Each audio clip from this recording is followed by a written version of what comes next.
Books on Books on the Brain. Welcome back to Books on the Brain, a podcast of books and nonsense. I'm Deirdre, I'm Danielle. and we are back with a new episode. How's it going? Good. Good. Good. How are you? I'm good. I'm trying to think of what updates I have to give. Oh my God. So yesterday I went to Yeah. this symposium with Yes. my grad school. I took this class when I was there. It's a class where you learn how to do symposium and present a paper, put on a symposium, like all of it is done by the students. And I hadn't been to one since mine, so I was really intrigued to go. I Yeah. get there, and the chair of the program comes over to me and is like, "So I need to introduce you to one of our students. They used your master's thesis as a reference in their thesis." And I was like, "What? What do you mean? What do you mean?" And they came over and the chair was like, "I want to introduce you." And they were like, "I know who you are." I was like, Like that's crazy. what? Um, and they're like, "Yeah, I used your thesis as a reference, but also as like the groundwork for how to talk about cross-dressing in history, like in a historical context." Um, so I was like, "Wait, you didn't just use like a quote, you used my framework." So cool. Which is so great. Like I never thought somebody would say that to me. No. Of And I love my master's thesis. I'm course. still doing research on it 3 years later. This is like how long have I been doing research on this since 2022? Yeah. Um and I just like have a feeling that some of this is going to be like my life's work, which feels kind of crazy to say, but I feel so special to like have somebody be like, "I see your research and your content and I resonate with it and I also think it's important." Yes. And I was like, I almost cried. Yeah. So that was They're really like, cool. don't cry in front of this guy. Don't cry in front of this other person. No No, for crying. real. No crying. I was like, so Well, that was fun. that's very exciting. That is very, Um, very, very cool. A cool like little the coolest thing that happened to me this week. hey, and that should be something. That should be something that is really exciting. What do I have to? What updates do I have to share? Still working my butt off. I know, like, I feel like every episode, I'm like, we're gonna do an episode where we talk about kind of what's been going on in our lives. I know. I'm sick, also, by the way. I'm so sorry if you hear it. It's like the remnants, the last like few little tickles in my chest. One of Mhm. my students is so sick, but I love her so much. And she gives me the sweetest, sweetest hugs. And she gives me the sweetest, sweetest kisses on the cheek. And I'm just sick always because I can't say no. I'm like, yes, I love you too, girl. Come here. Um, but I work in a special ed classroom, a complex needs classroom. Um, so our week was kind of chill. Our week was chill. We spoiler alert for something I'm talking about later in this episode, but we're in a phase right now with a certain book and a certain author. So we've been Oh. reading a lot of a certain book and a certain author who I love because all of the books or most of the books that I read from this author have like a little song in it. Aw. And they're good songs. You go online and people have like made like I don't know if you are familiar with this as a non-teaching human being, but there's a huge side of YouTube where people will just make videos of them reading storybooks so teachers can play it in their Oh. classroom, Oh, cool. um, which is awesome because sometimes they also animate it, which is nice because Mhm. it gives a little some extra, Yeah. especially for my kiddos who can't sit. Like if I read a book, they're like, "Shut up," and I'm like, "I get it, girl, I get it." But there's this one guy on YouTube who does Pete the Cat stories, and Hmm. his songs go hard. We play them in the classroom, and all of me and my other like adult staff are like they go so hard. Um, And so I feel like my week has just been like so good because every chance I get, I'm like, did he cry? Goodness, no. He kept on stepping and singing his song. I love Pete the Cat. Anyway, that's my joyful. Oh, We've been peeing the cat. We've been peeing the cat.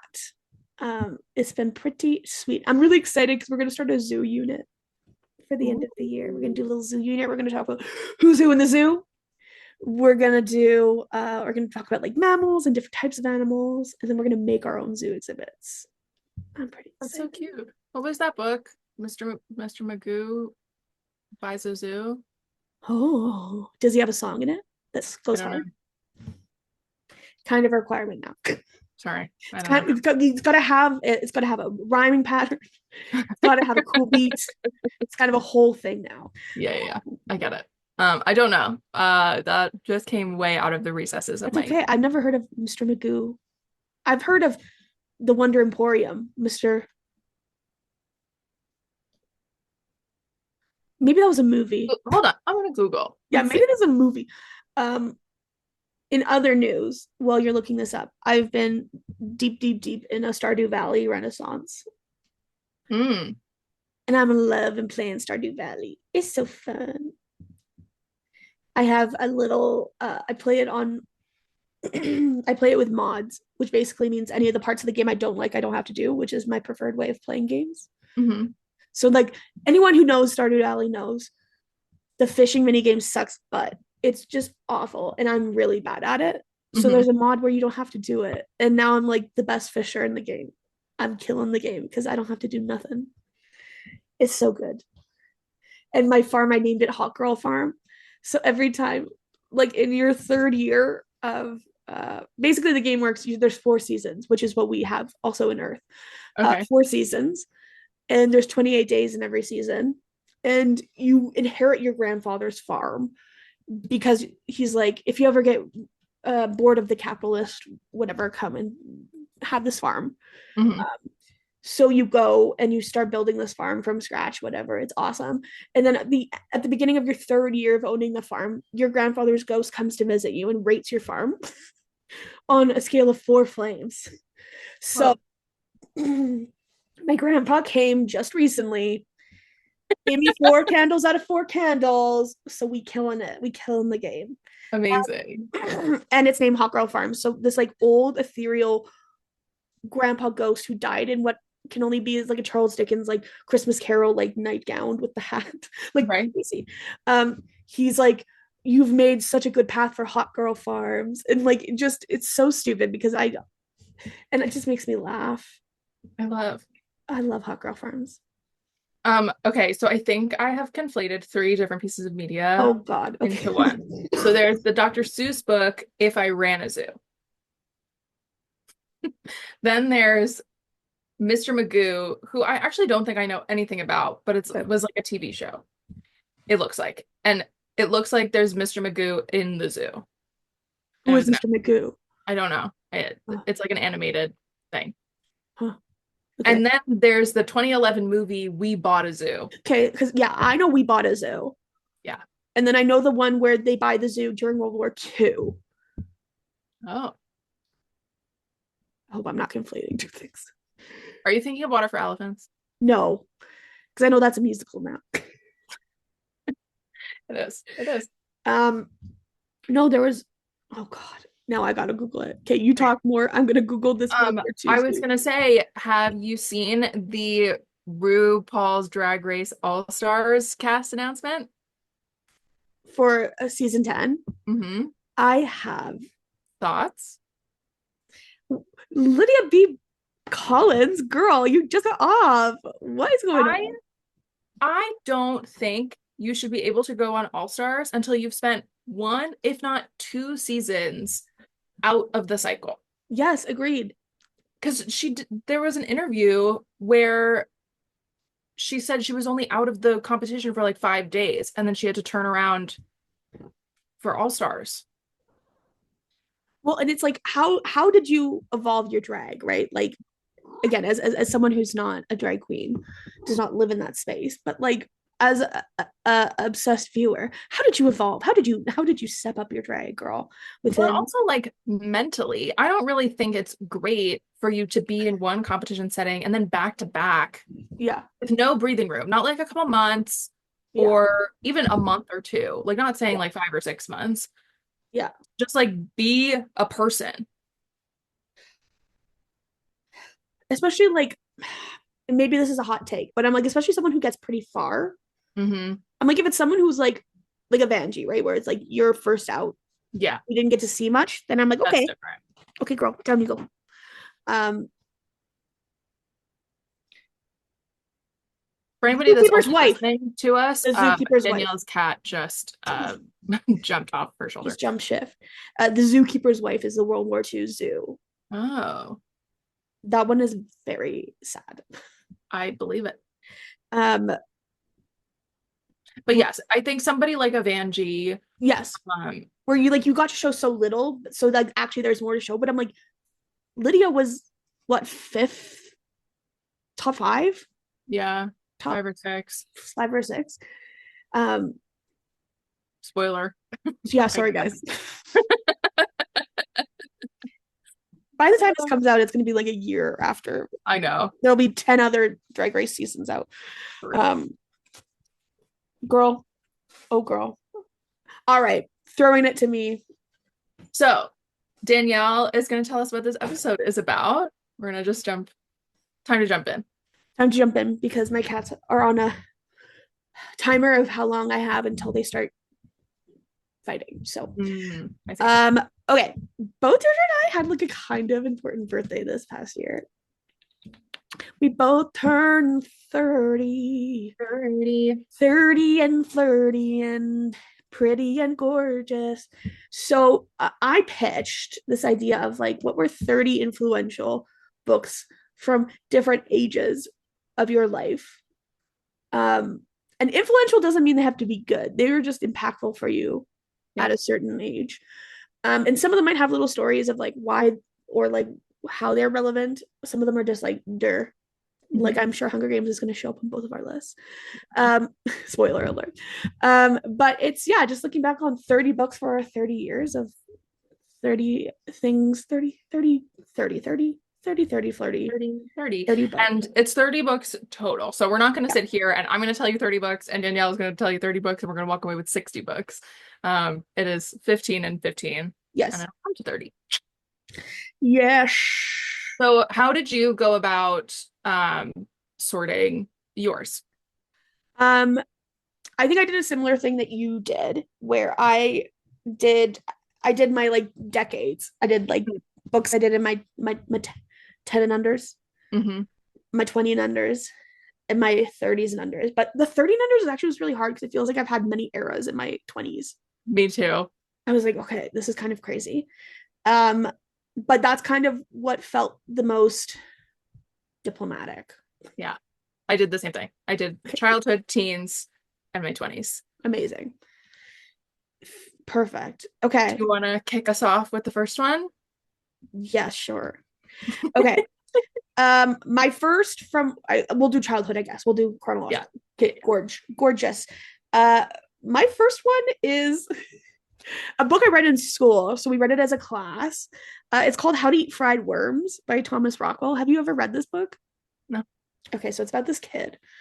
Uh, I think it's a movie too, but it's about this kid who he gets um he gets given a dare to eat worms for like I think it's for a month or it's for an absurdly long amount of time that someone should be eating worms, Mm-hmm. but they never say how he can eat them. So then they start like trying to make them palatable. So they like fry them, they like put them in things. But this book is just about this kid eating worms. Um, but I remember I think it was grade 3. We must have read it grade 2 or grade 3. Um, and it was one of those first like communal, like everyone was like, that's so gross. Having this collective reaction to a book and the class being so engaged that it was like, please let's read more of this gross little fried worms book by Thomas Rockwell. So that's my first one. Wow. What's your first I'm one? excited for us to figure out what our childhood reading was like and how similar or different it was. Uh-oh. Because I don't know if you found this as you were making your list, but when I Yeah. looked at my five that I picked for my childhood, I was Yeah. like, everything that I read now makes so much sense. I did not find that with mine. I'm like, I have a type, clearly. Um, so my first one is The Tale of Despero by Kate Yeah. Pillow. Yes. I vividly remember my dad reading my brother and I this book when we were little. My brother and I used to share a room when we were kids. Yep. And my dad read us a lot of books. But I vividly remember The Tale of Despero. We would do like 1 to 2 chapters a night, kind of depending on when each of us would fall asleep. And my dad was, he's still alive. Yep. My dad, when we were kids, was a really great storyteller because he Yeah. would think of all these like voices to do, and he just made it so immersive. And I feel like my dad really made me the reader that I am. Like he made me want to Mm. immerse myself in stories. And so for anybody that doesn't know about The Tale of Desperate, it is now a movie, which I actually haven't seen. Oh, I haven't seen that So one. I think my goal for the summer is to reread The Tale of Despero because I have never reread it. The only time I have read it was when my dad read it to me. Yep. And that was 25 years ago. Hey. When did the book come out? Wait, 2003? So yeah, the almost 25 years ago. Yeah. Um, and I'm excited. So for anybody that doesn't know about Despero, Despero is a mouse, and his name is Despero Tilling, and he loves music, stories, and a princess named P. And he lives in this castle, and it's all about his like journey in this castle. And I think if I'm remembering correctly, there might be multiple POVs in this Okay. book, which feels like a really big ask for like a children's chapter book. Um, but I remember being able to visualize like this very small mouse Yeah. like running around this castle and the adventures he was getting up to. And um yeah, it was just like this wonderful little fantasy story. So fun. That's my first one. So fun. Um, my next one was Junie B. Jones and the Yucky Blucky Fruitcake. Mm. Um, I never read a Junie B. Jones book. that's crazy to me, dude, because I know. I I read so many Junie B. Jones books. And I this is probably when I was like kindergarten, grade one ish. Okay. Because that like she's in kindergarten and she's in grade one, I think, or she's in first grade. I can't remember. First grade and second grade. But in the story, but she in Junie B. Jones is just iconic. Like she's just like she calls her teacher Miss, which is so slay. She has all these friends who are not really her friends. They're just like frenemies or people that she has to like.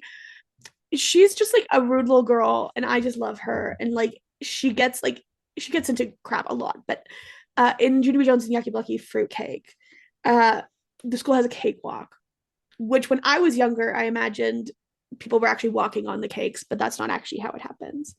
Um, but it's like you walk on dots or something, and then you get to choose a cake from a pile. Everyone brings a cake, and then you get to pick one.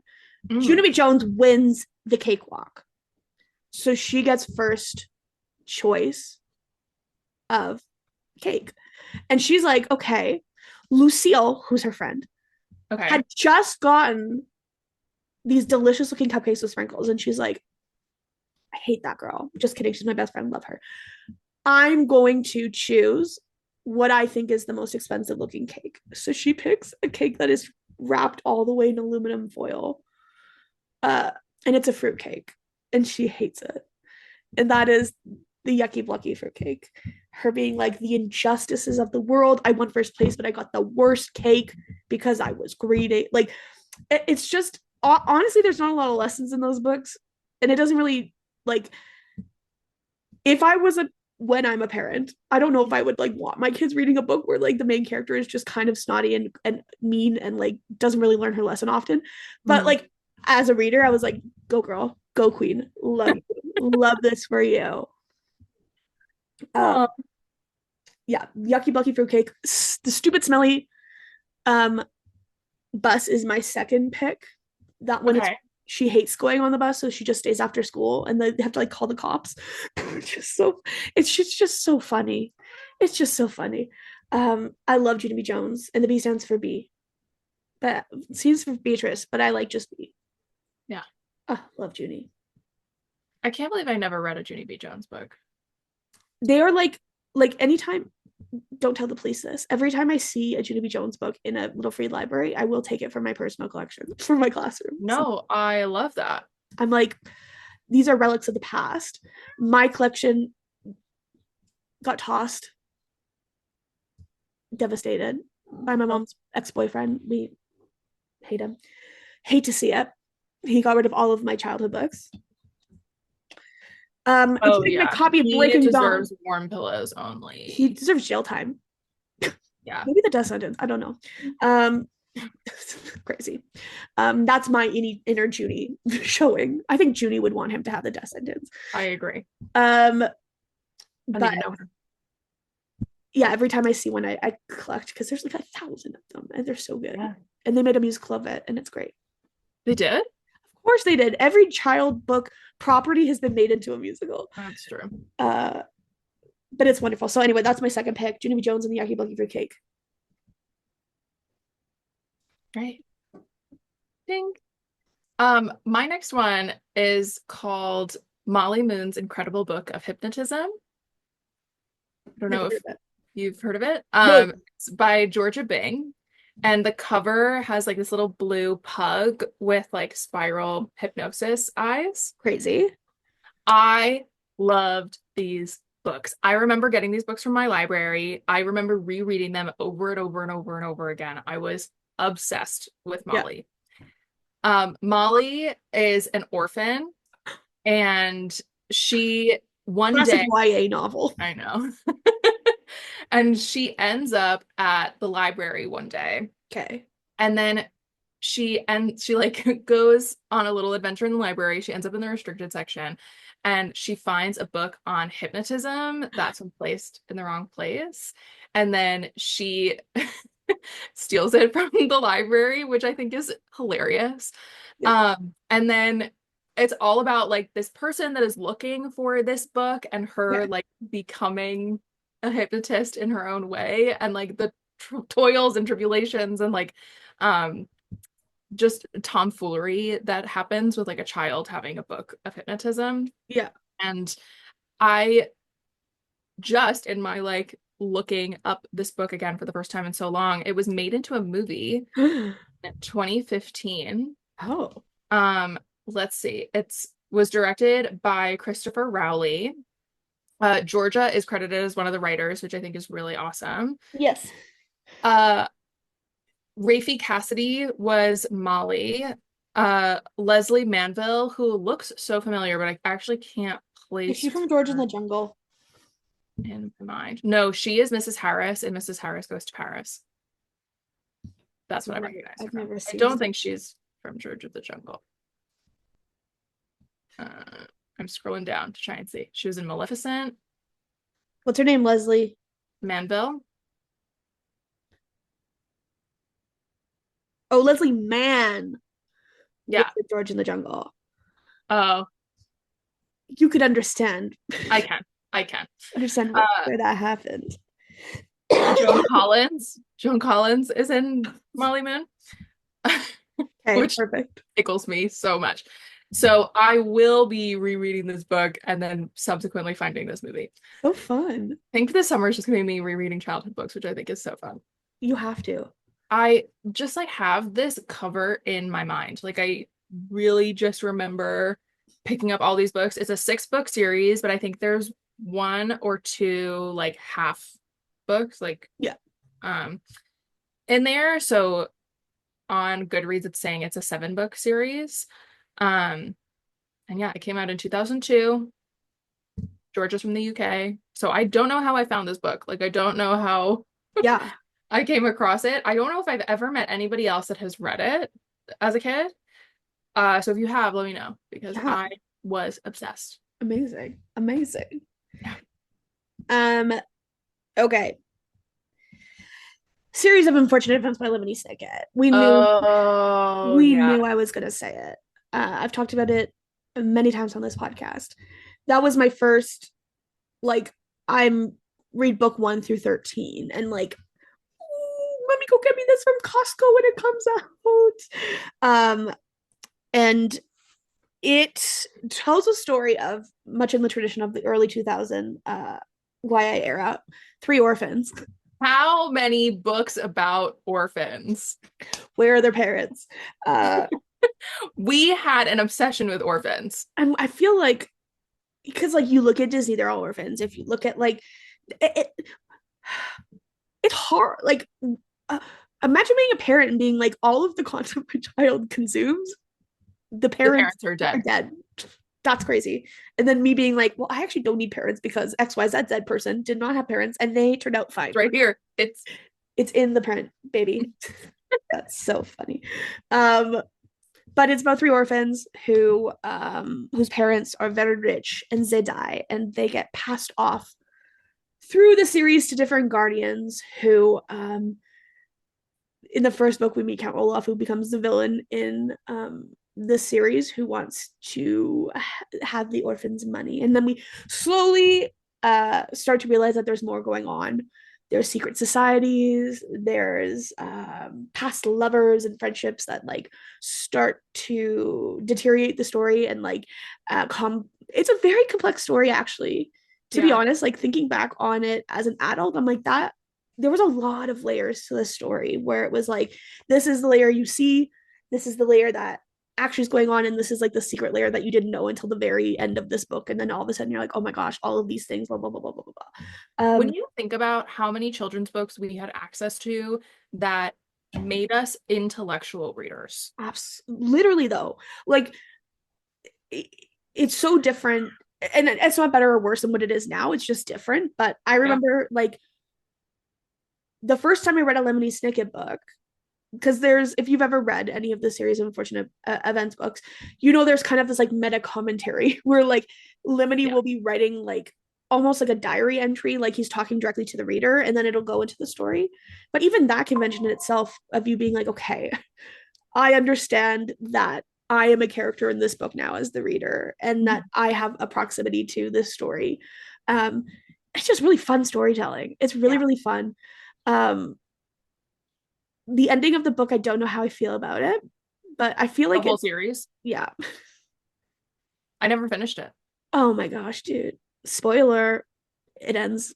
The last book is called The End, and it surely does end. It surely does end. The last book uh ends up with, I'll just give you the setting, but it ends up with the orphans washing up on this deserted island with Count Olaf, and the last book is just them on this deserted island. Um, Yeah, add that to the list of series I'm gonna read this summer. it's this is like, this is my tale of despair. Like I've reread the first few books a couple times, but really I'd only read each book once, especially Mm. the further in the series, because I was kind of aging out of them Yeah. as they were coming out, but still trying to read them. Um, so I would love to go back and read them. I've gone back and read the first three as read alouds in some of the classrooms I've taught in, Hmm. because they're great stories to read to kids. Like they're a little spooky, Hmm. they're high tension, Yeah. gives you a lot of things to think about. Anyway, I think they're really fun books. And if you've not seen the Netflix series, and here's the thing, the movie with Jim Carrey and Meryl Streep, and like I think Gary Oldman was in it. That one's fine. But if you've not seen the Neil Patrick Harris adaptation, where they do the whole, I think they do all the way up to book 9. I Um, haven't seen it. dude, you have to watch it. It I is know. I so think I'm gonna read the books and then good. watch it It is because I loved the movie. the The movie's great. It's just and not like they fumbled the ball so bad, not continuing. they Because did. I actually think when I watched it, I remember being like, why did they combine the first three books into one movie? Like it really is jarring as somebody that likes original source material, Yes. but as an adaptation, it makes a lot of sense to condense it and do Yeah. three, Yeah, two, 12. Well, whatever. 13. So really they could have done 3, 6, 9, 12, And then and the then last the one. final movie. Yeah. Um, but they would have had to do so much planning that came after that movie came out. Like thinking about, I hate to say it, the Harry Potter movies and how they planned to Yes. keep all those kids Yeah. and do all those movies. And then same with Hunger Games, like Yeah. these people that are going to age quickly Yeah. and we have to actively think about what that's going to look like filming. I don't know if they ever planned on making more movies, but I really am so sad that they hadn't already like had them lined up ready to go. And because I think it would have been successful, and it wasn't for lack of it being not successful, because it was successful. Right. At least I can't remember if when that first movie came out, if all the books were out because I don't think they were. I don't think that, so that's part of it too, right? Where then you're like in the George R. R. Martin part of the world where you're like, are we waiting Right. on you? Are you going to wait for Mhm. us? Um, but the Neil Patrick Harris adaptation on Netflix is delightful because every book, it's not their own episode. I think I can't remember. I watched it when it came out, but every book gets its time to shine. Nothing's condensed into like Oh, nice. um and you get to see more of the story. You get to see like the the triplets who are just the two, like the triplets become the like love interest for some of the characters, but like you get to see these characters that we have in the book that we've never seen adaptations Mhm. of. It's delightful. Carmelita Spatz, uh, I don't know if you know of her. Carmelita Spatz is in the fourth book. No, I never finished the She fourth book. is a little tap dancing. Uh, she's like a Shirley Temple. She's got like curls, tap dancing, and she calls the orphans cake sniffers. Uh, I love Carmelita Spatz so much. You've got a thing with cakes. I've got a thing with cakes. I got a thing with little girls with an attitude. Yeah. Carmelita Spatz was such a formative character for me. I was like, I love this girl. I love her drama. I love that she doesn't take anyone's crap. She's awful. She's a bully, but I love Carmelita Spatz. But for a while, Carmelita Spatz was my icon on Netflix. I go through and I give my family all themed ones. I'm like, this, I think you're this. I think you're this. And I was like, I'm Carmelita Spatz. Hmm. So anyway, series of unfortunate events. Go watch the Neil Patrick Harris adaptation on Netflix. It's really, really, really good. I will. Wow, glowing review.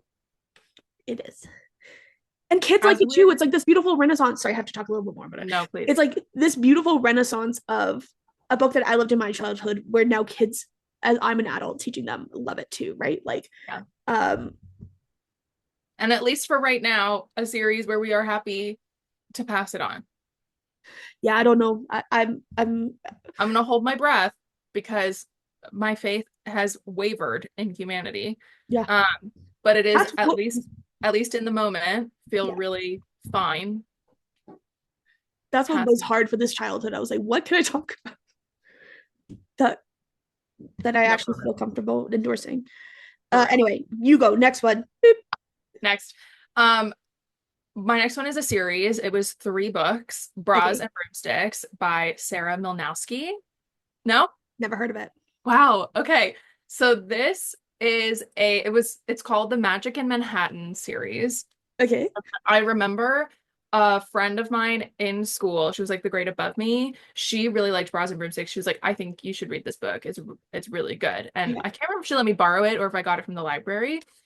And one, I can't remember if I actually took this book to school, but if I did, it only solidifies that my Catholic school teachers let me get away with bringing the wildest books to school because this cover, it says Bras and Broomsticks, and on the B has like a big curve over it. There's a yeah. bra hanging off of it.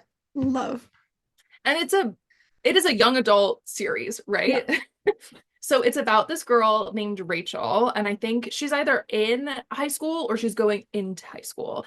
Yeah. And she has an itty bitty secret that she is a witch. And I think, if I'm remembering correctly, the first book, she's like coming into her magic. I don't think she really has it quite under control. Yeah. Um, and I distinctly remember she's like trying to join the cheerleading squad, but there's like a ton of mean girls that don't like her. She's kind of a misfit. And then the like jockey high school man love interest. She's like Yeah. obsessed with him.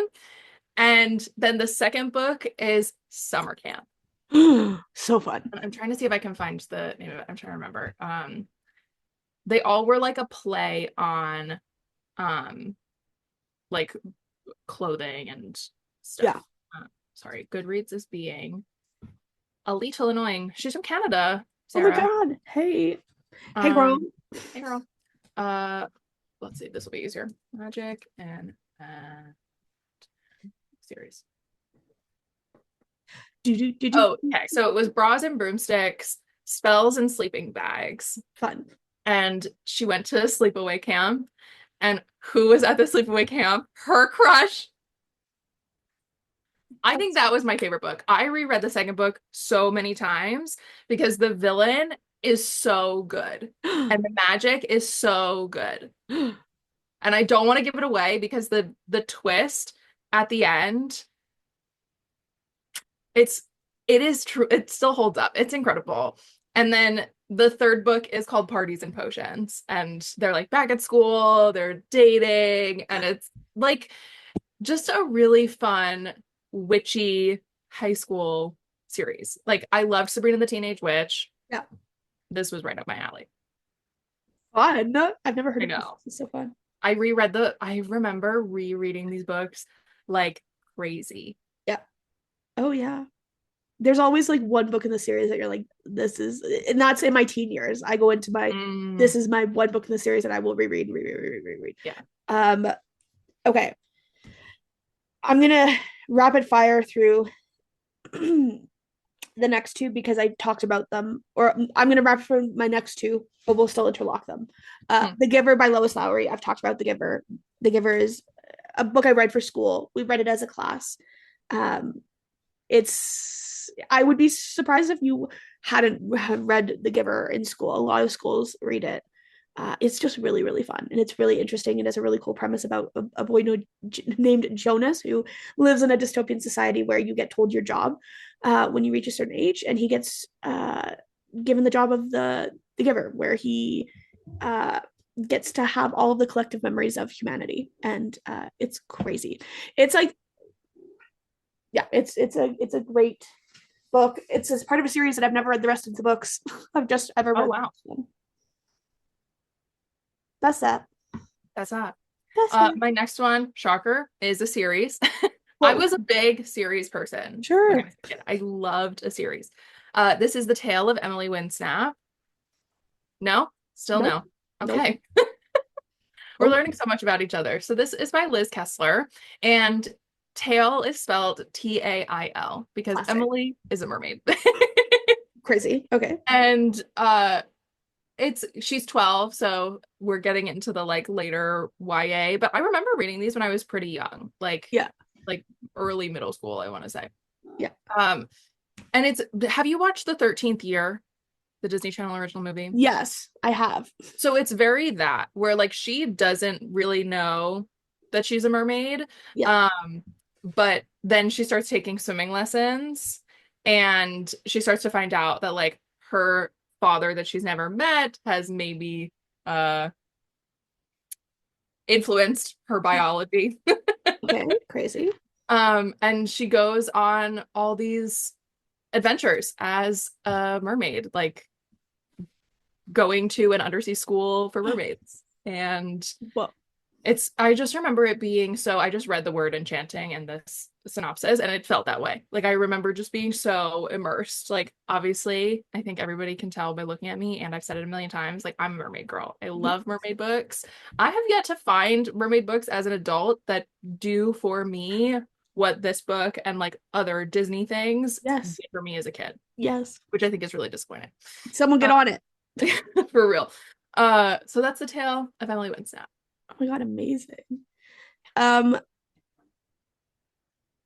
okay, because I have a longer list. So I'm trying to pick. So I think um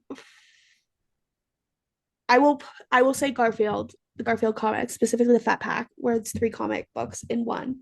Okay. I loved comics as a kid, and I feel like I've kind of lost that love as an adult. Like I loved comics, and then I loved anime and manga in my teen years, and like as an adult, so I will read graphic novels every now and then. But like I had such a love for comics as a kid. Calvin and Hobbes, Garfield, everything. Far Side, I loved reading comics.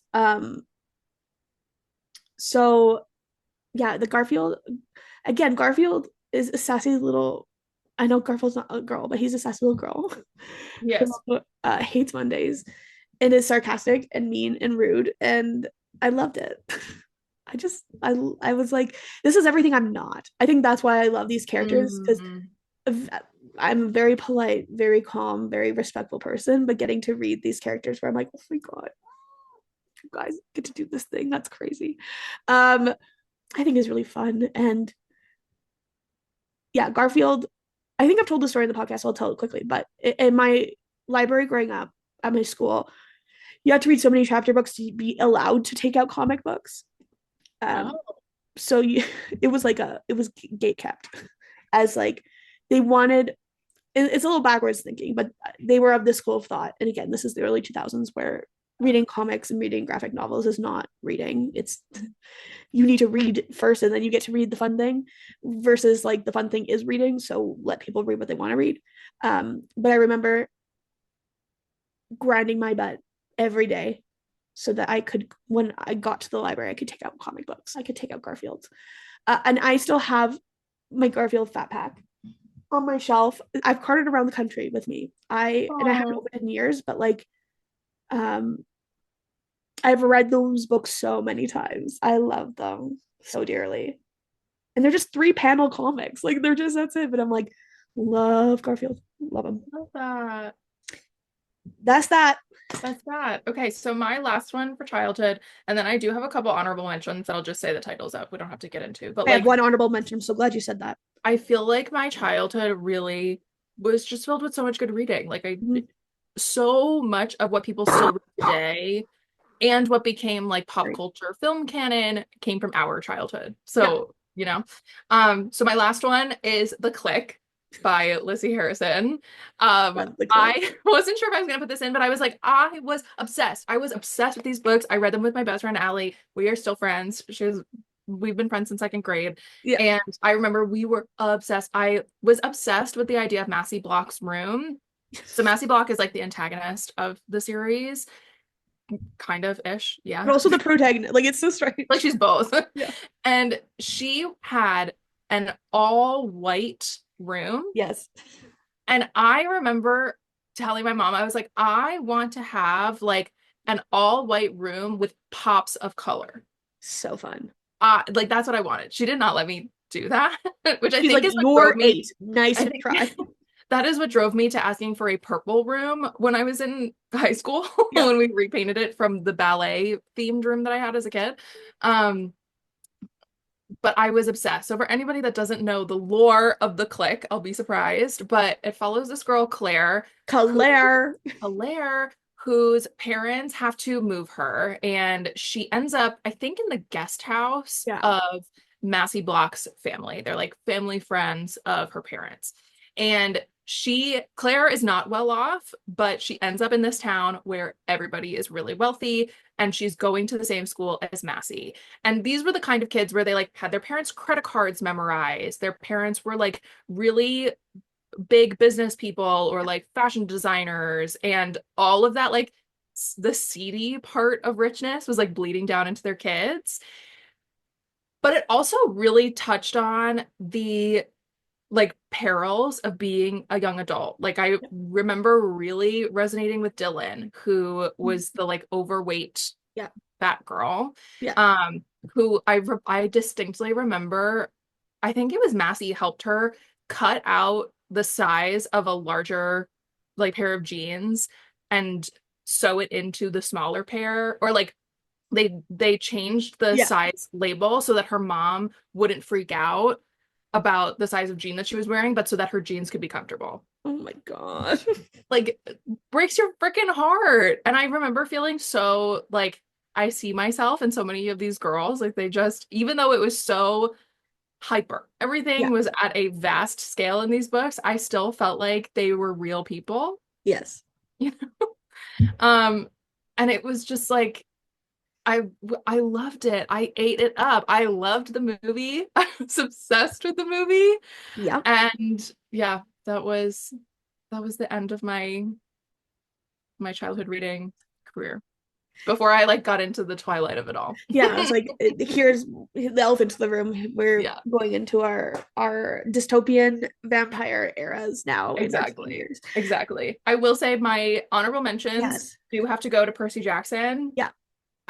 Obsessed. I was obsessed. I remember going to the bookstore the day that the last book in that original series came out. That is Yeah. how old I am, which feels wild. And that was the point where my brother and I could no longer share the series. We each had to have our own Last Olympian Yes. book because we were freaking out. Because Uh, that's what you needed. That's so funny. and I will say the Spiderwick Chronicles. I don't know how many people actually read those books. My brother and I loved them. Okay. Again, like I clearly was a very fantasy forward Yeah. child in my reading, so Yes. Good for unsurprising you. that I've continued that in my life. Good for you. My honorable mention is the I Spy books. Ah, I yeah, loved I Spy books. yes, Um, and that was like in school we would do silent reading, and if you us too. were a kiss ass, you would get to do it with a buddy. So you Mhm. would grab an I Spy book, and then you would race and try to find the eyes being spied. Um, yeah, so I think this tells me as a child, I loved being read to. I loved being read to. I loved reading that didn't really seem like reading. And I loved orphans. Hey. Yeah, loved The Orphans. Okay, teens. Do you want me to kick it off? Yes, go. So this is actually like a series. It's an unconnected series of books. So it's a string of books by the same author, Yeah. and that author is Eva Ibbotson. Okay. And I'm going to try and see if I can pull up as many of them as possible. So there's A Company of Swans, A Countess Below Stairs, The Reluctant Heiress, The Morning Gift, and A Song for Summer. And these are all romance books. And I don't know, one, how I got into them. Yeah. They definitely were above my reading, not my reading comprehension, because I very much understood what I was reading, Oh, sure. but very much became my like North Star of I love romance. So sweet. I'm watching my roommate's parents' dog. Uh, he, Aw. he just came to say hello. Uh, so I'll talk about A Company of Swans because Yes. talking about all of them is too much, and you can kind of get the idea of like each of these books. Yeah. So Harriet is the main character in A Company of Swans. She wants to be a ballerina, and she basically ends up running away with a ballet company, and they go to the Amazon. And they end up in this town, Yeah. and there's this kind of like wealthy donor person, Yeah. and she starts falling in love with him. And he kind of starts falling in love with her. But then there's a little bit of hijinks where somebody is after Harriet, Yeah. and he ends up like stealing her away from the ballet. Yeah. And then there's a whole slew of like hijinks. Like, where is Harriet? Where do her allegiances lie? The Yeah. end of the book is basically her like being committed by her dad and her being saved by the love of her life. Crazy. And it's like I distinctly remember this. There's a scene after she's been saved by her lover Yeah. where he's in his bedroom, and she in her mind she knows that this isn't going to last forever. She knows that someone is coming to get her and that this has just been like a fun fantasy time. So she Yeah. starts memorizing everything in the room. She starts memorizing the pattern on the carpet and how the dresser's arranged and how the canopy looks above the bed. And then when she is locked away, she starts to remember those like sequences of things. Um, and it just felt so, I think that was like such a great entrance into romance for me. One, because I don't remember it being that graphic. It Yeah. was kind of that like vibey Yeah. graphicness where Yeah. there's like illusions, but it's not closed door. So it was like enough for me when I was in high school where I Yeah. wasn't like, whoa, what am I reading? Ooh. But I was like, oh, I'm like blushing. This is so fun. And so some of the other books, like The Countess Below Stairs, is a Russian countess Ooh. who is fleeing. And so she ends up working for a British house. And nobody knows her secret that she is actually royalty and she's working as a servant. Whoa. And then there's a World War II one. There's so much. And they all feel different. Like they all have their own plot lines, but they Yeah. also all have these like wavy Yes. like you can kind of see how each of these couples mimic each other and mirror each other Totally. in certain ways.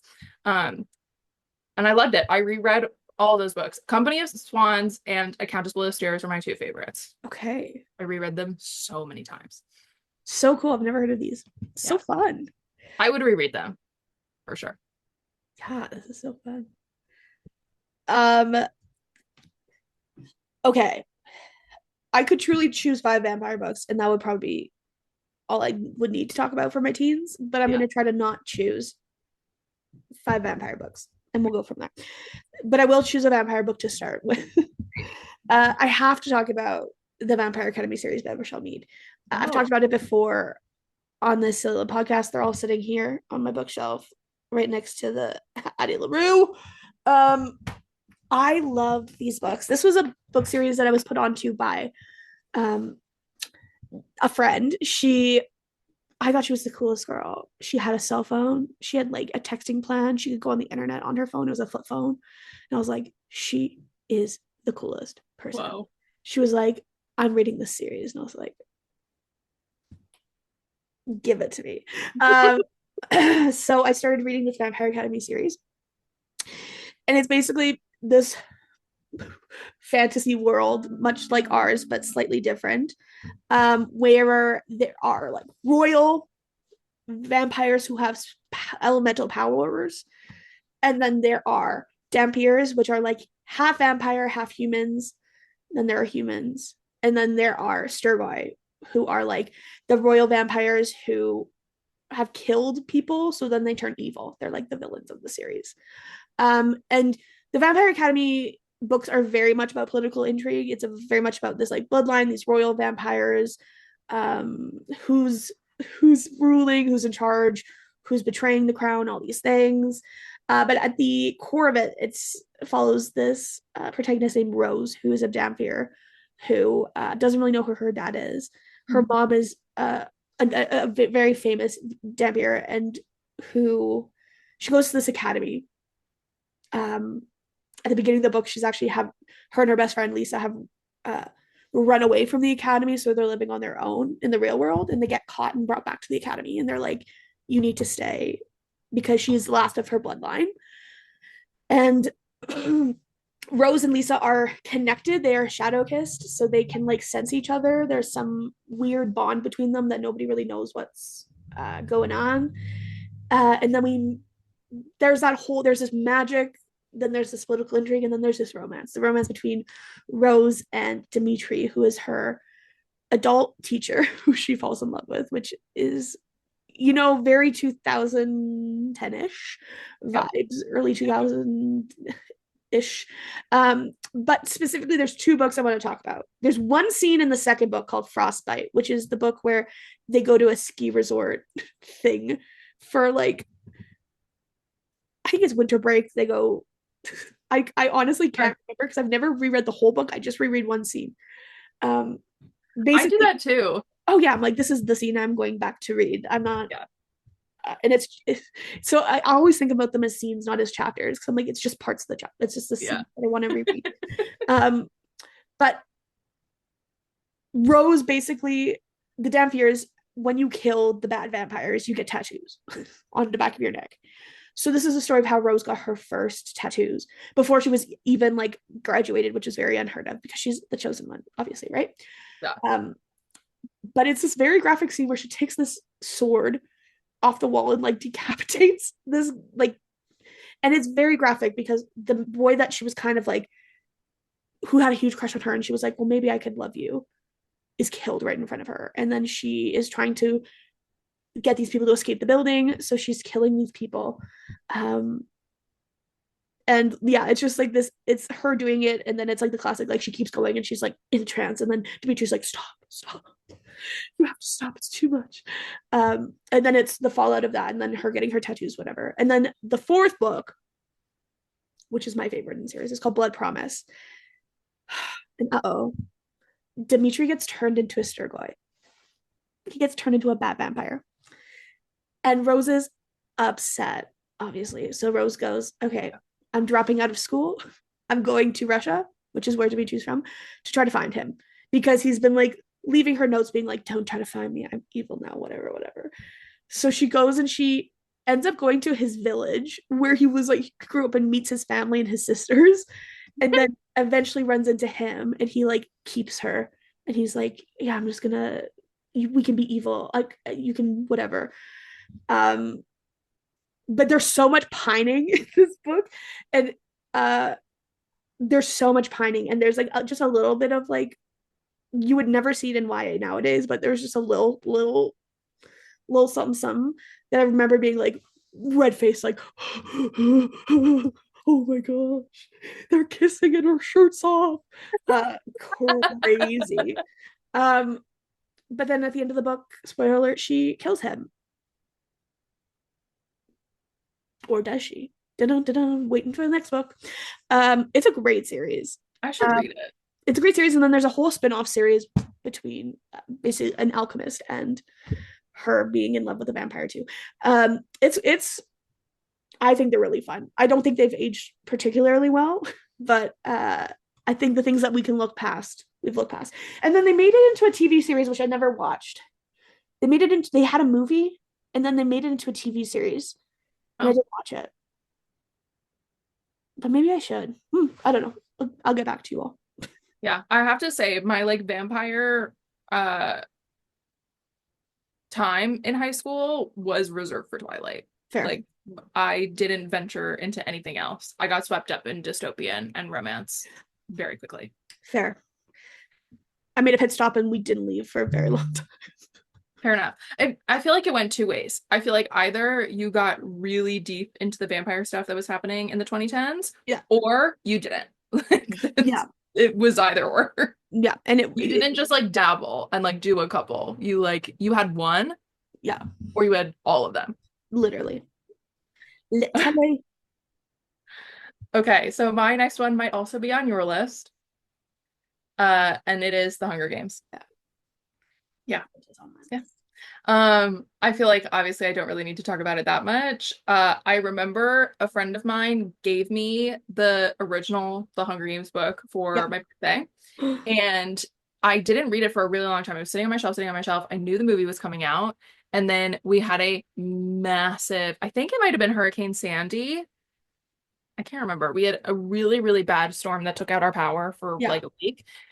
And I remember, I know I told this story recently. I like we had there was nothing to do. Yeah.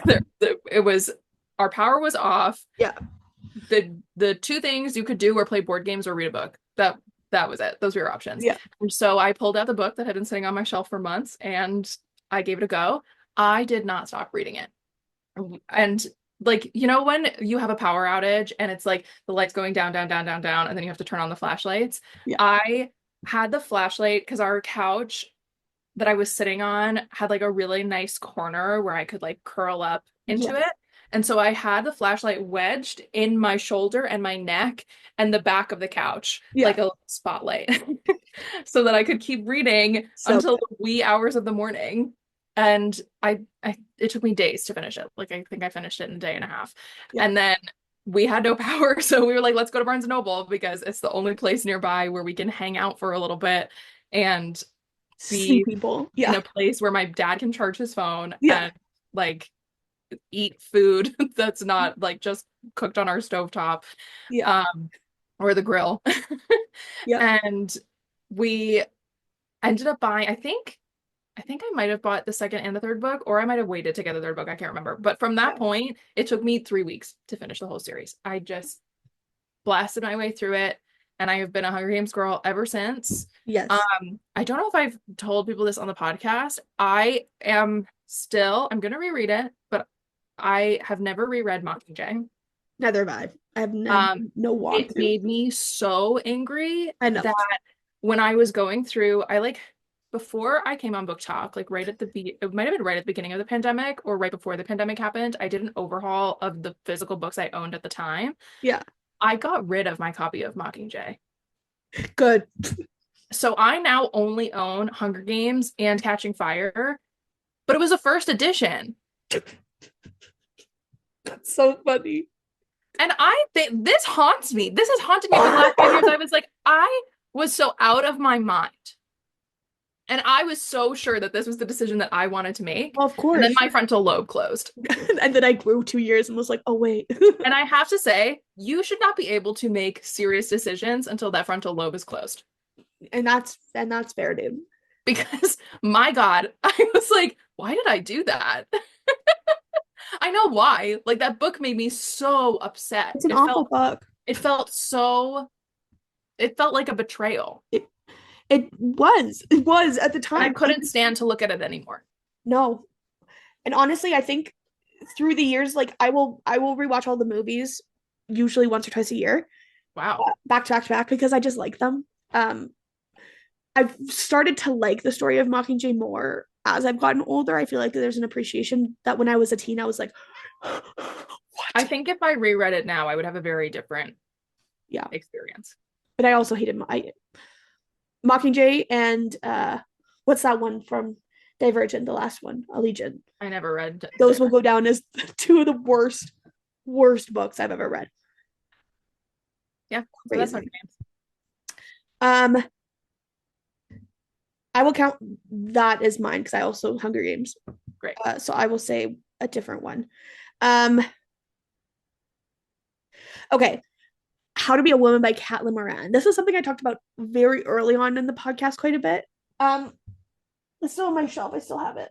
But it's basically like it's a nonfiction book about this woman named Caitlin being like, here's all the things of how to be a woman.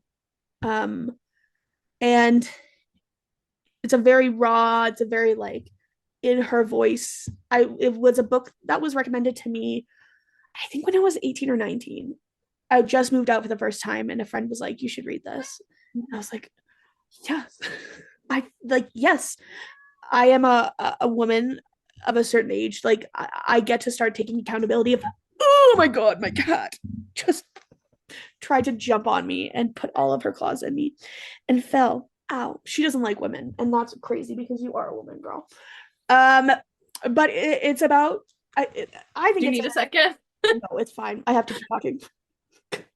But it's, yeah, just basically like a celebration, but also like a grieving of what it means to be a woman and the highlights, the lowlights, the things in between.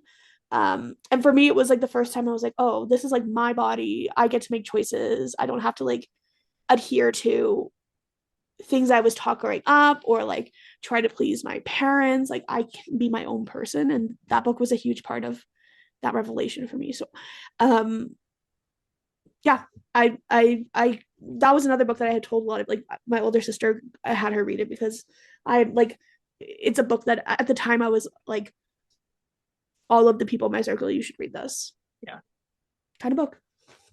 cool. Fun. What do you got, kid? So I have The Life of Pi by Jan Martel. Okay, classic. Have you read it? I've actually never read Life of Fire. I would go back and reread it. I've never seen the movie either. I haven't seen the movie, and I did not see the show when it was on Broadway. I saw clips. Looks beautiful. Looked beautiful for sure. Um, I remember, I think it was sophomore year in high school, Yeah. we were put into these like book clubs Okay. and in our English class, Yeah. and we had to pick two books out. I remember we had to go into the library, we had to go to the computers and do a search in the system, and we Yeah. had to agree on two books to read together, and then we had to present them to the class after we finished them. Yeah. So we picked Life of Pi. Maybe it was only one book now that I'm thinking about it. I can't remember. Anyway, for sure, Life of Pi Yeah. was one of the ones we picked. And this book follows Pi, who is a boy traveling across the Pacific Ocean. There's a shipwreck, and he ends up on a very small boat with a tiger. Yes. And it's about their relationship on this boat, how they are going to survive. And the things that happen in this book have been lost to me in the many, many years it's been since I read this book. But the overall feeling of when I read this book Yeah. is still in my mind. Like, I can still clearly visualize how I visualized this kid on this boat in the middle of the ocean.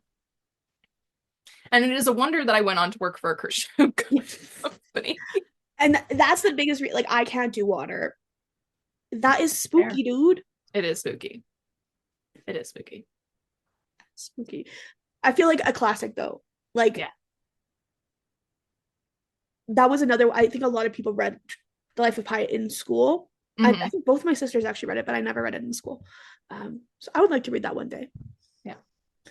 But I don't. What if it's just like the idea of being trapped in a boat in the middle of the ocean and there's no like it's too Yeah. much. But then also the stakes are so high. How nice. So high. Stakes are high. Um. Okay. The Host by Stephanie Meyer. This is gonna be my Stephanie Meyer. Because Twilight, obviously, I don't need to mention. Yeah, I left Twilight out because I was like, that just Her. duh. Like her. Twilight That's was the honorable mention. Twilight was my sun, my moon, and my stars. Like embarrassingly so, specifically New Moon, but only the part when they were in Italy. I was Eclipse. See, I That was love that Eclipse. was my North Star in Didn't that love series. Eclipse. Mine was like the last fourth New Moon when they were in Italy, and that's it. Um, Host by Stephanie Meyer. You guys know. I don't need to say it. It it changed me. I don't know why, and it's so embarrassing now knowing where my life has led me to, and like to know like how much of her as a person I do not agree with as a person now. Something about that book. She put something in that book that I don't know, Yeah. but it stays with me to this day. Um, it's aliens. It's kind of Mormonism. It's like, and it was another one where I was like, blush, they're kissing. Because Twilight like famously does not have like Twilight is dry lands until Breaking Dawn, and then it's like closed door. This was like she was like they're kissing, and it's like a hot summer fire, and I was like, and it's like it's all moody, so it's not even like describing it, but I was like, oh my gosh, girl, I get it. Uh, I The Host is crazy, but it was such a formative book for me. But it was crazy. Amazing. That's it, man. That's it. I'm going back into dystopian. Okay, go. We're staying there, I guess, with the Right. host. Um, with the Matched series by Ali Condi. It had a little bit of a resurgence on Book Talk It's the at the bubble beginning. one. Yeah, Okay. at the beginning of 2020 because it was the 10-year anniversary in 2020. Um, I actually don't remember what happens in this series, but I remember being so obsessed that I dragged my mom to Barnes& and Noble so we Yeah. could get the following books in the series, and I know I read them. Yeah. The main concept for the first book is our main character Cassie is going to her matching ceremony Okay. because obviously everything is about people being in relationships, heteronormative relationships. Whereas And God there's like intended. a matching screen, Yeah. and the person that you're going to be matched with shows up on the screen. And she is matched with her best friend, which is great. That's fine. But then another face flashes across the screen, What? and it's not her best friend. Love triangle. And then it goes black. And like, are there forces that be that are keeping them apart? Who is her true match? That's What is crazy. happening in the political climate? Yeah, what why? And I couldn't tell you because I forgot everything that happens in this series. Which I think does defeat the purpose of this whole thing, but I Yes. remember this book. It's somewhere in my parents' house. I still have Yeah. it. Um, I should still have it, I think. And it came out in 2010. It's beautiful. It was the time of dystopia. That is beautiful. That's so funny. Yeah. Um, okay. Okay. I'm gonna talk about the last book I read in high school. Mm, It's called Truth in Bright Water by I think it's Thomas King. Let me double check. Yes, Thomas King. So Truth in Bright Water is it was a book that wasn't actually on our syllabus. It was we were got into reading groups and it was like we could pick a book and people picked usually things that were on the curriculum, but we chose a book that had curricular themes rather mm, than being one on part of the curriculum, which ended up coming back to bite me in the butt because I wrote my grade 12, my English 30 diploma essay on Truth and Bright Water, which I was allowed to do, but none of the markers had read it. So they were like, okay. So mm. I ended up not doing super well on my English 30 diploma, but it doesn't matter because we made it through anyway. But it's a Amazing. story of this young boy, his dog, and his like grandpa. And it takes place at the US Canada border. Truth Okay. is a US town. Brightwater is a indigenous reserve.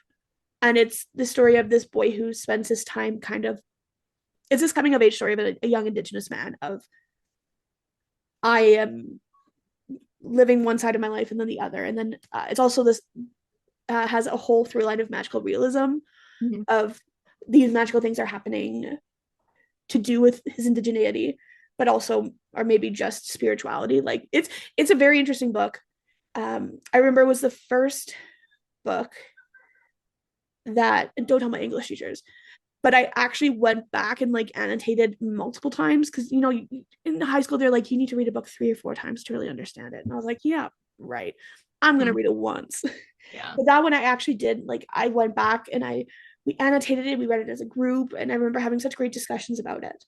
Um, yeah, and it was the last book that I read in high school, and man, it was better than Great Gatsby. So take that as a win. Love that. My last one is like I can't remember if I read it senior year of high school or freshman year of college, genuinely. Okay. Um, but I'm looping it into my teen years, and that is Outlander by Miss Okay. Anna Cabaldon.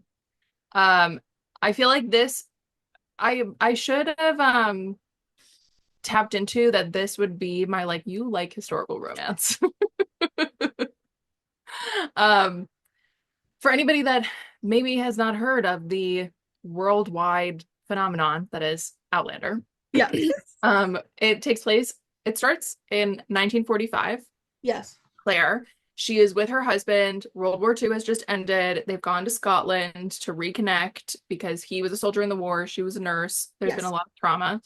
And there's like this figure kind of haunting her on the street, and she's a little confused. And then one day she ends up at this stone circle, Yeah. and she's really, really drawn to this stone circle. And then one night she goes back, she touches the stone, and the next thing she knows, she's on the ground in her nightgown. There are British soldiers around her in like old-timey gear. Yes. And then she gets rescued by a group of Scottish men. And thus begins her adventures with Jamie and his clan. And figuring out this like history of her husband's family and she's trying to figure out like is she actually meant to be in the past? Like maybe her whole life was leading her to this moment and she wasn't actually meant to be in the future. Um and it is fascinating. uh I have only read the first two books in the series. I have Okay. watched 5 seasons of the show. I'm Um, somewhere around there too.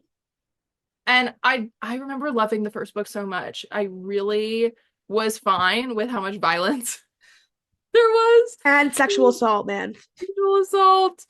And it really like spoke to something in me. I don't know. I was like, I love Claire and Jamie. I'm obsessed with Jamie. I love him so much. Me too.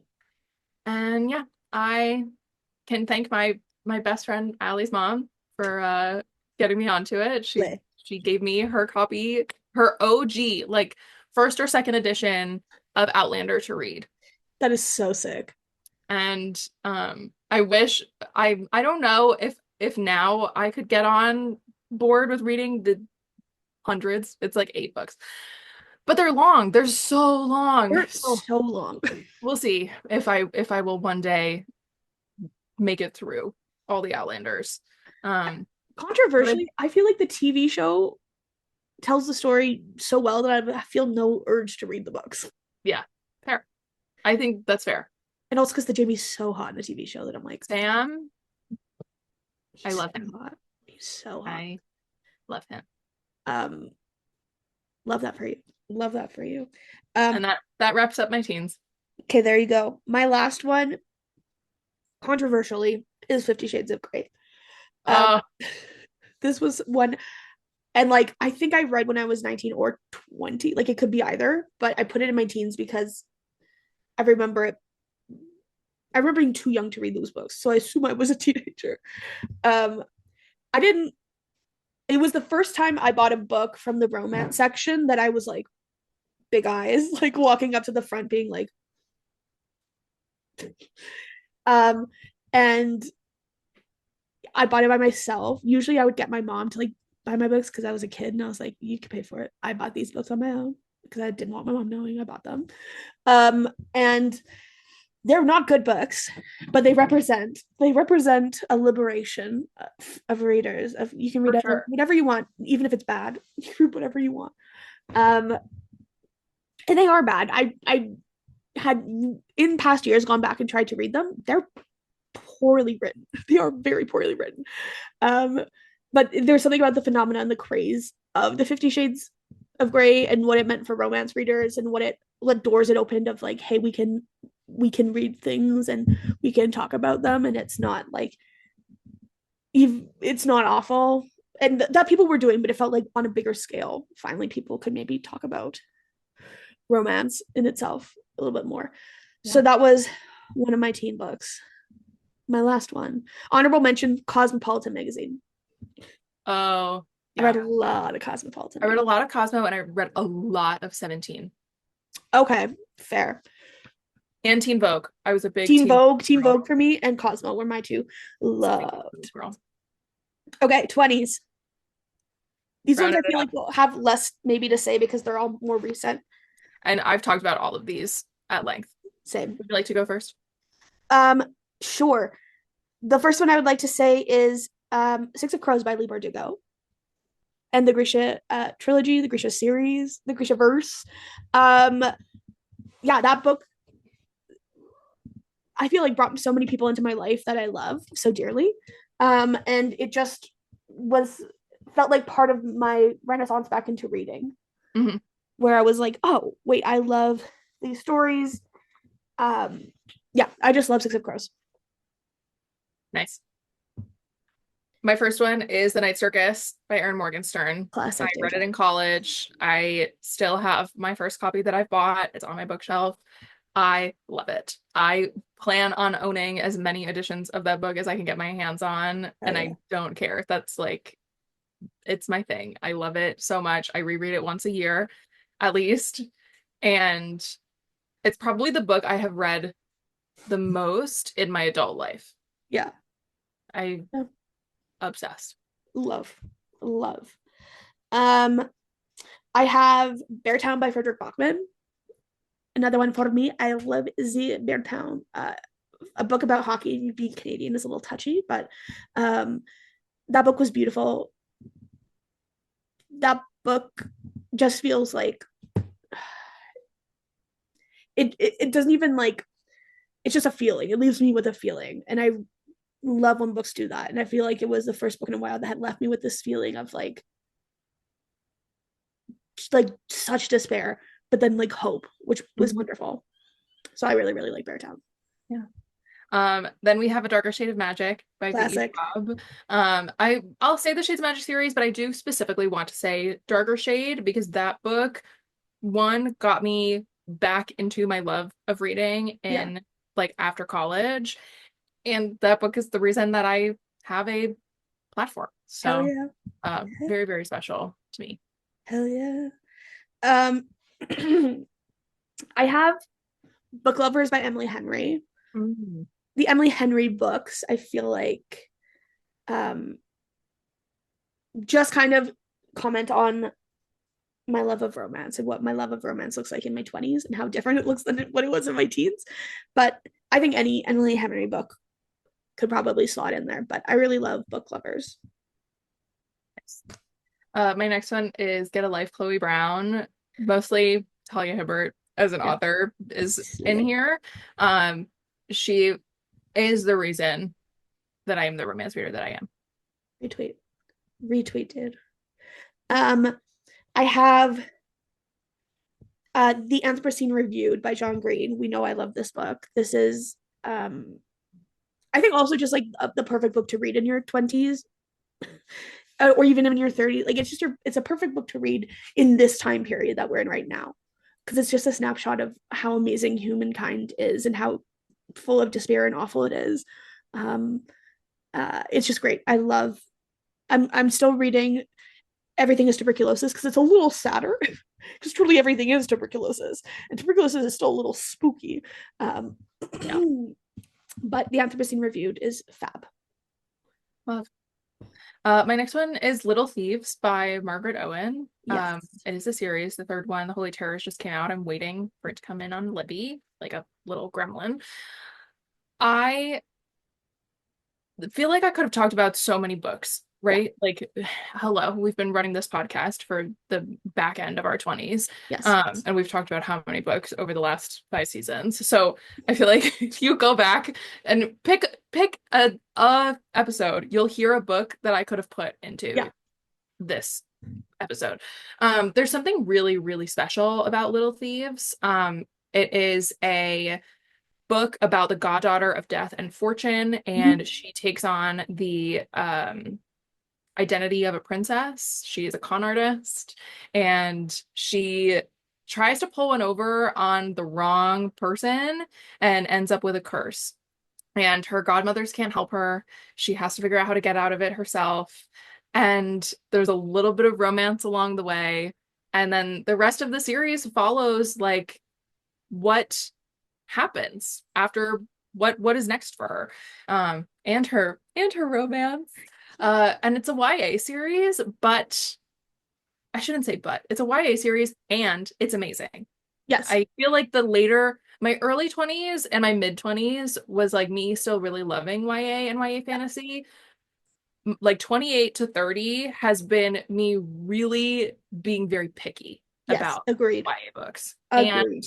if a YA book can like weasel its way into my life, I know it's a good one. Yes. Only because I'm really drawn to adult fantasy. Like there's just no two ways about it. That just is what I'm drawn to now. So when I can find a YA fantasy that fills me with something, with wonder, with magic, with romance in a way that I don't feel like freaked out because I'm a 30-year-old reading about children, I uh, know. then I know it's something special. Agreed. Agreed. Agreed. Yeah. My last one is All Roads Lead Here by Mariana Zapata. I feel like Mariana Zapata was my 20s. It's kind of beautiful because I feel like I needed her for my 20s, but I don't feel like I'm reaching to her so much in my 30s so far. Like I haven't reread any of her books. When I used to reread them um compulsively almost, but it's like I learned what I needed to learn from her books. I spent a beautiful couple years with her. And it doesn't it just feels like it's such a time capsule of a part of my life and a time that I was in, that I'm like I don't I happily will keep it in that moment. And if a book comes out that I'm like, oh, I want to reread, I feel like I could go back and visit it, but it feels so much like 28 through 29 and 30 was Mariana Zapata for me. Yeah. So love that girl. Yeah. And my last one is The Dangerous Damsels by India Holton. This, I think I'm going to love this series for the rest of my life. There Yeah. is something so special about it. It brings together the two loves of my life, fantasy and historical romance, Yep. in such a beautiful way. Um, the Secret Service of Tea and Treason specifically, Yeah. but I love the Wisteria Society of Lady Scoundrels also. Cecilia has such a special place in my heart. Like I love her. And I feel like this came, it's one of those books where like it comes around at the perfect time. You're like, I Yeah. don't know where I am in my reading journey. I don't really know what the next book I want to pick up is. And it has made me like ravenous for more books like this. I'm Yeah. like, where are they? Where are the fantasy historicals that are whimsical and fantastical and they don't Yeah. take themselves too seriously and everything is very tongue in cheek and yeah, love. Love. Um, I have two honorable mentions. Great. One is Ice Planet Barbarians. I feel like it was such a moment. It was such a moment. Um, and I read a lot of them. I read a lot of them. I didn't particularly like any of them, but I read a lot of them. And then Pete the Cat and His Four Groovy Buttons by James Dean, which is Oh, what we've been reading in my classroom. My buttons, my four groovy buttons. Pete the Cat, who has four buttons, one pops off. Then you have to do simple math. Four minus one is three. He has three buttons. My button, my three groovy buttons, my two groovy buttons, one, zero buttons. What's Pete gonna do? He remembers he has his belly buttons. My button, still have my belly button is the end of the story. And then it's buttons come and buttons go. But do we cry? Goodness, no. We just that's keep on so singing our cute. song.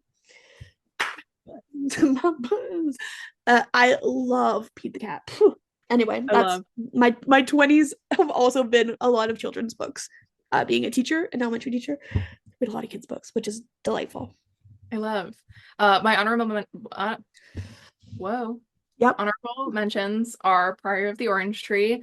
It felt really weird not including it, but I was like, I feel like I've talked about it so much, and there are a Yep. couple other books that I was like, these have really done a lot for the way my reading has Yeah. changed. But Priory, my God, that changed my life. Yeah. And the Broken Earth trilogy by N.K. Jemisin. Yes. That series quite literally broke my brain in the best way. Like So I good. never thought that somebody could create that kind of imagination. Like it is, yeah, I have no words.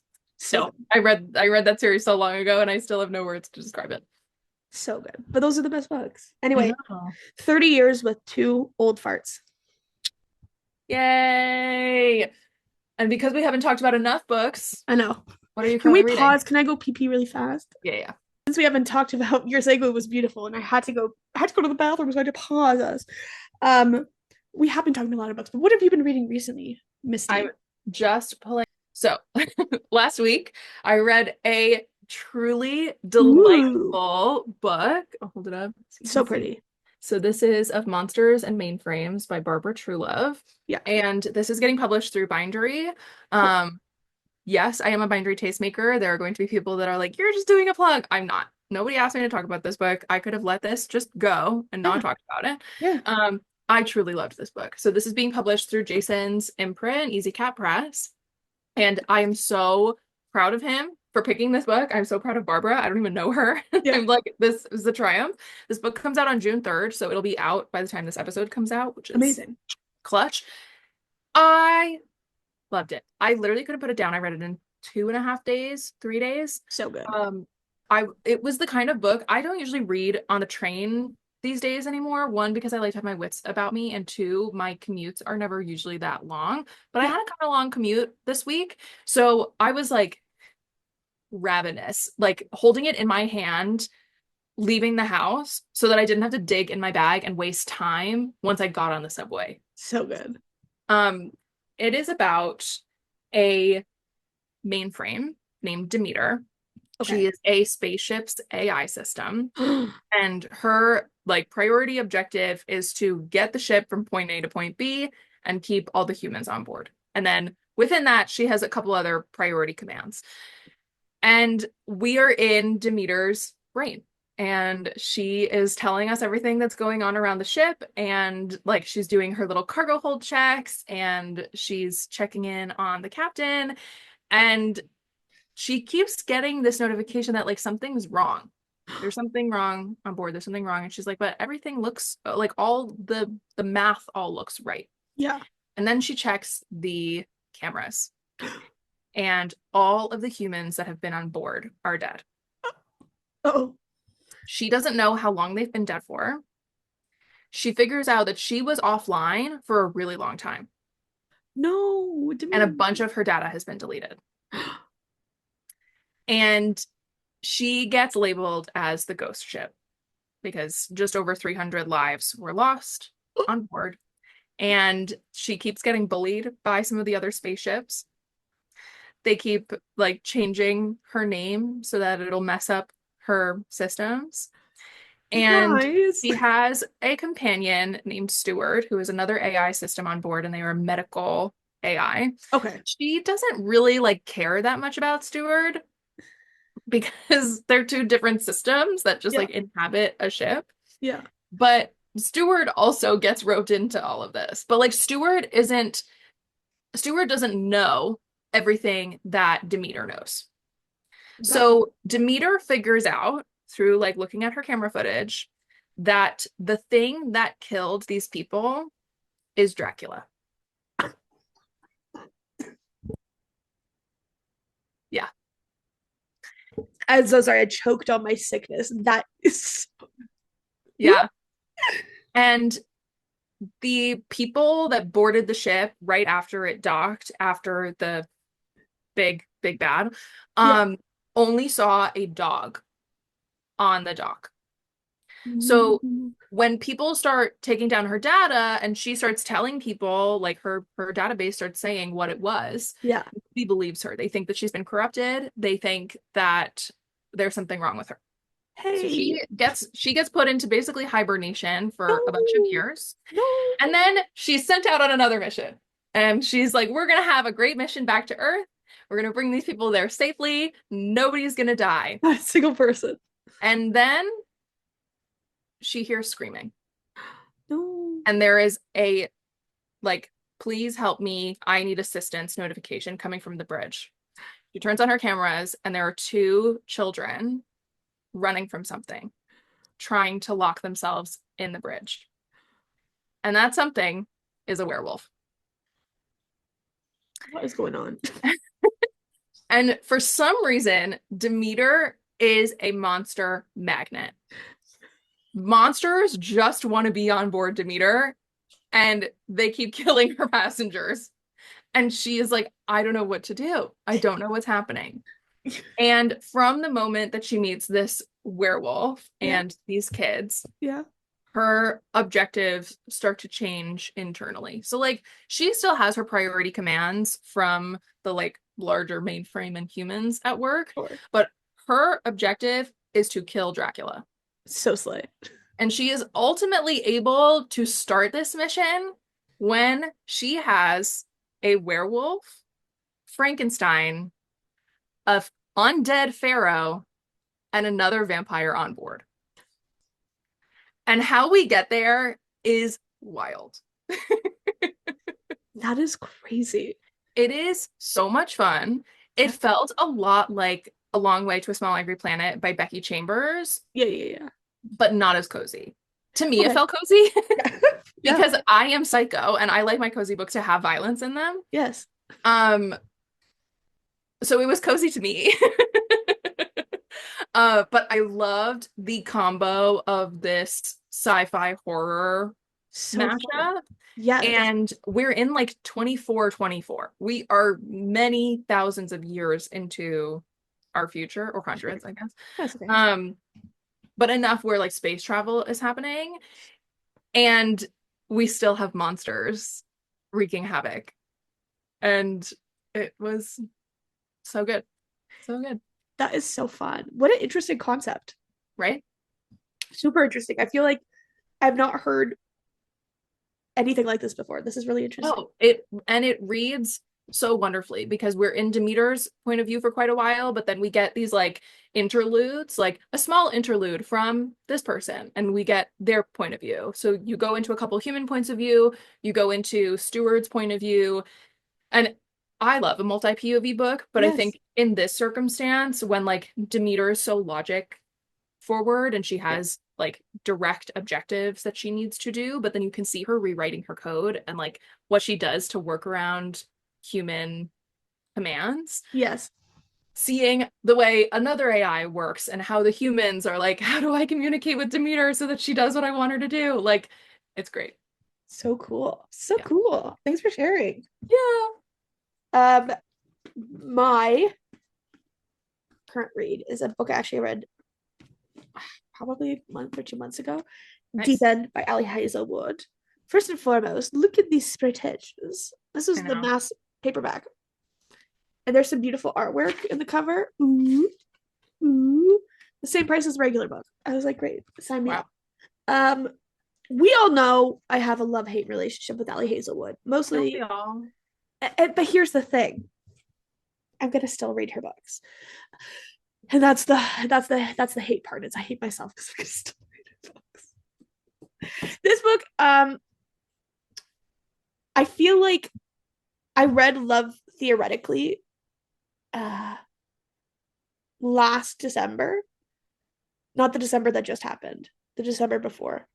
Got it. And I loved it. I loved it. I was like, oh yes, yes, yes, this is her best book. And I feel like I've been chasing that high since. And spoiler, this did not meet that high. I this book was okay. Mm. Uh, this story follows Scarlett and Luke. So Scarlett is a diver, competitive diver, and she has this horrific accident when she's doing an inward dive and she gets really injured. And so this is the beginning of the book is her coming back from her injury and trying to compete again to get to the Olympics. Um, we find out that she is into the kink side of things a little bit. And one of her friends is like really drunk at a party and is like, oh, you should have sex with my boyfriend because he's also into that stuff. And she's like, okay. And so becomes this long story of this will they, won't they. This couple breaks up so that there's opportunity that the Luke and Scarlett could be together. Um, but the undertone of it is kind of her learning how to trust herself again, how to do the sport that she loves after coming back from this injury. And so there's little snippets where she's with a therapist talking about it.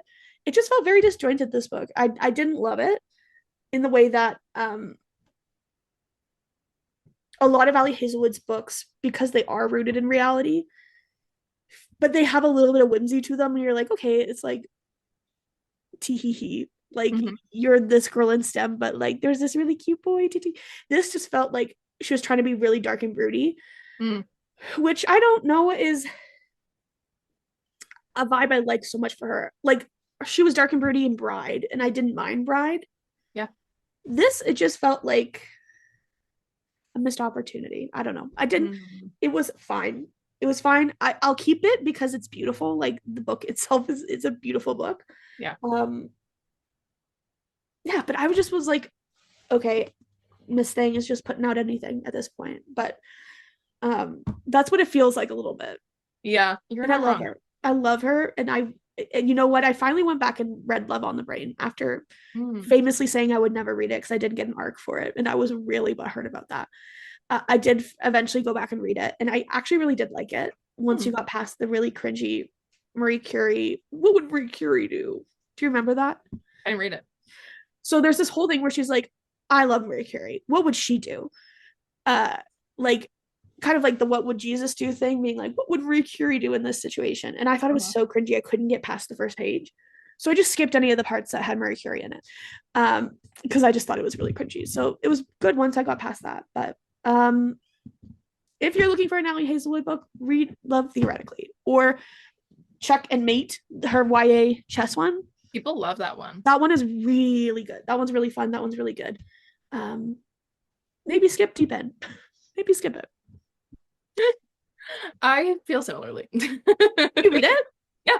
I didn't know you read it. Yes. Yeah. I listened to the audiobook. It's It's pretty fine. mid. It was fine. It was a book that I read and I'm not mad that I read it, but I also won't go back and reread it. No, That's it's pretty. that's about it.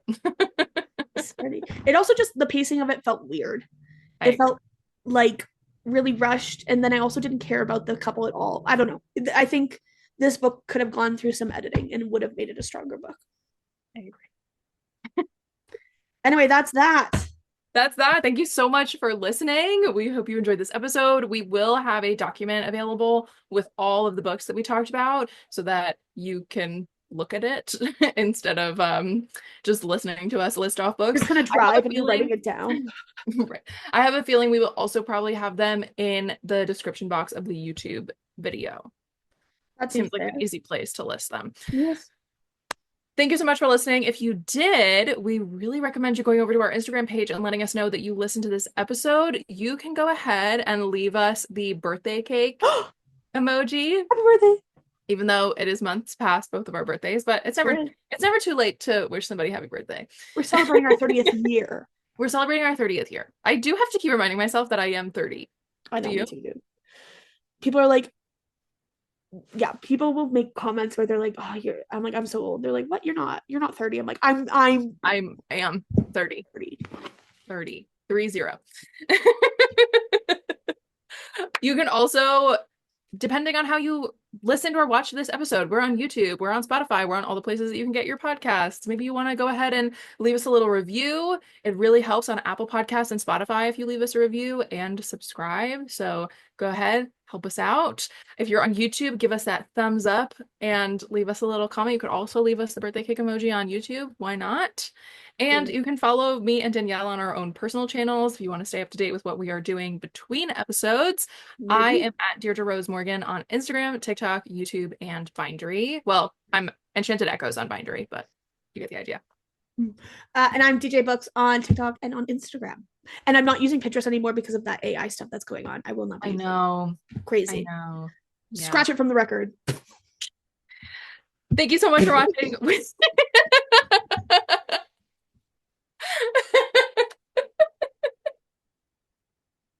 Sorry. Thank you so much for watching. We will catch you in the next one. Bye. Bye.